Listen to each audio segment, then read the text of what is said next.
Muy buenas amigos, en muchos comentarios nos habéis preguntado cómo es posible que subamos vídeos como este cuando YouTube está bloqueado en China. Pues bien, hoy por fin os vamos a explicar el método que utilizamos nosotros y que podéis emplear si viajáis a este país. Pero antes os vamos a contar algunas cosas curiosas de Internet y de las redes sociales en China, que también os lo habéis pedido en muchas ocasiones.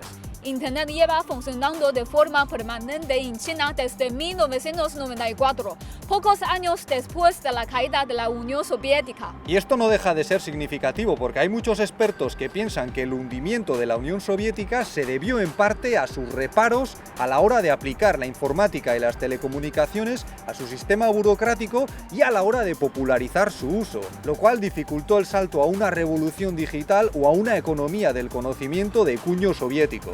Y esta podría ser una de las lecciones que aprendió el gobierno chino de su viejo aliado y vecino. Pero como hemos mencionado antes, el Internet de China es bastante especial porque servicios como los de Google, Facebook, Twitter, Instagram, YouTube o WordPress están bloqueados. ¿Y a qué se debe este bloqueo? Pues muchas veces desde los medios de comunicación occidentales se analiza esta situación desde las claves de una menor libertad de expresión y de la censura, que son factores que sin duda hay que tener en cuenta, aunque no son los únicos que entran en juego. También hay que tener en cuenta quién controla la información de los usuarios de las redes sociales occidentales. Claro, porque según las revelaciones de Edward Snowden, la Agencia Nacional de Seguridad de los Estados Unidos puede tener acceso a esos datos, y esto es algo que obviamente no hace ninguna gracia al gobierno chino. Pero además de eso hay que pensar en el aspecto económico. Eso es, en el vídeo sobre la guerra comercial ya os explicamos que China combina la economía de mercado con un control estatal muy fuerte sobre los sectores clave de la economía, tratando de promover la formación de un tejido industrial nacional. Por lo que al gobierno tampoco le pareció muy bien que llegasen las empresas occidentales de Internet y se apoderasen del mercado.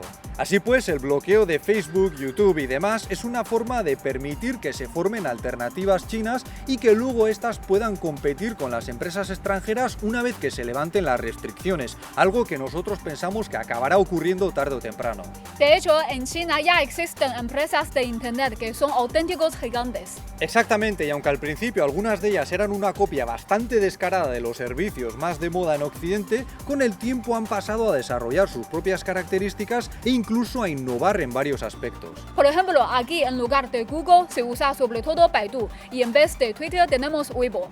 Pero la aplicación que sobresale entre todas las demás es sin duda WeChat, que es una especie de navaja suiza con la que se puede hacer de todo, desde publicar fotos y demás en tu muro, hasta realizar pagos, alquilar bienes, reservar servicios, invertir dinero, etcétera, etcétera. Y además tenemos Alipay, por la que pasan gran parte de los pagos vía móvil, que prácticamente han sustituido a las tarjetas de crédito y al dinero en efectivo. Pero además Alipay es conocida por participar en el desarrollo del famoso sistema de crédito social de China, del que ya os hablamos en otro vídeo. Es más, nosotros pensamos que lo económico puede pesar más que lo político en estos casos. Así es, porque una de las grandes ventajas de estas innovaciones es que van a permitir que el gobierno pueda digitalizar la recaudación de impuestos y tenga acceso a una cantidad bestial de datos económicos que con la aplicación de la tecnología del Big Data y de la inteligencia artificial podrían llevar a la economía china a nuevos niveles de planificación y desarrollo. No en vano, a veces nos olvidamos de que la legitimidad del gobierno chino depende en gran medida de su capacidad de mejorar el nivel de vida de los ciudadanos.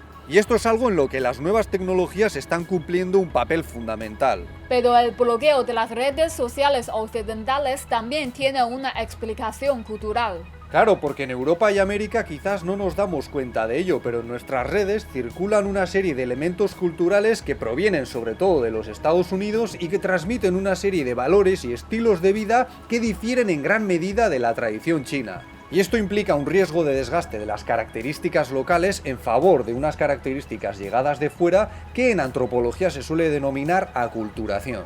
Aunque al mismo tiempo sabemos que en China hubo movimientos como el de la Revolución Cultural que se saldaron con la destrucción de buena parte del patrimonio sobre el cual se sostenía la identidad tradicional. Pero ahora vayamos a la cuestión de principio. ¿Cómo hace Javi para subir los vídeos a YouTube? Pues básicamente utilizo una VPN, una red virtual privada, aunque no todas son capaces de cruzar el famoso gran cortafuegos de China. Pero si queréis saber más sobre este tipo de software y sobre otras posibilidades para acceder a las redes sociales sociales occidentales, abajo en la descripción del vídeo os he dejado un enlace en el que os lo explico con la ayuda de nuestro mecenas Eder Rollora.